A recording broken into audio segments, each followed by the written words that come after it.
ஐயனார் துணை சீரியலில் அடுத்த வர எபிசோடில் நம்ம நடேசன் இருந்துட்டு இப்போவும் வராதவர் இப்போ பாண்டியனோட கடைக்கு வந்திருக்காரு. வந்தது மட்டும் இல்லை, ரொம்பவே சோர்வாக வேற இருக்கார். என்னாச்சுன்னு சொல்லி கேட்கவும், அதுக்கு அடுத்ததான் எனக்கு என்னவோ உடம்பே முடியல, தலை சுற்றுற மாதிரி இருக்குது அப்படின்ற மாதிரி சொல்லிட்டு இருக்காங்க. அதனால் அவரே ஹாஸ்பிட்டலுக்கு போகலாம் அப்படின்னு சொல்லிட்டு பாண்டியை கூட்டிகிட்டு போகிறாரு. பார்த்தா அவருக்கு பிபியை ரொம்பவே அதிகமாக இருக்குது. அதனால் டேப்லெட்லாம் எழுதி கொடுத்துருக்காங்க.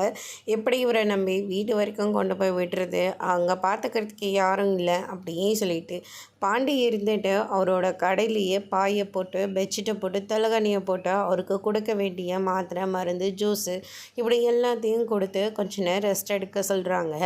எப்படியெல்லாம் இருந்த மனுஷன் கம்பீரமாக போயிட்டு வருவார். ஆனால் இப்போ மாத்திரை மருந்து சாப்பிட்டுட்டு இப்படி படுத்திருக்காரு. அவர் எங்களுக்கு ஒரு நல்ல அப்பாவாக இல்லைனாலையும் எங்களுக்கு சரியான நேரத்தில் அவர் தான் எங்களுக்கு பக்க பலமாக இருந்திருக்காரு. இந்த கடையை வாங்கும் போது கூட 10,000 ரூபாய் கம்மியாக இருந்துச்சுன்னு சொல்லிட்டு இவர் தான் எனக்கு அந்த பணத்தவே கொடுத்து உதவினார் அப்படின்னு சொல்லிட்டு பாண்டி இருந்துட்டு நடந்த எல்லா விஷயத்தையும் சொல்லிக்கிட்டு இருக்காங்க. இவர் அம்மாவை கொன்னார இல்லையான்னு கூட எங்களுக்கெல்லாம் தெரியாது. ஆனால் பார்த்தவங்க எல்லாருமே இவங்க தான் கொன்னாங்க அப்படின்ற மாதிரி சொல்லிட்டாங்க.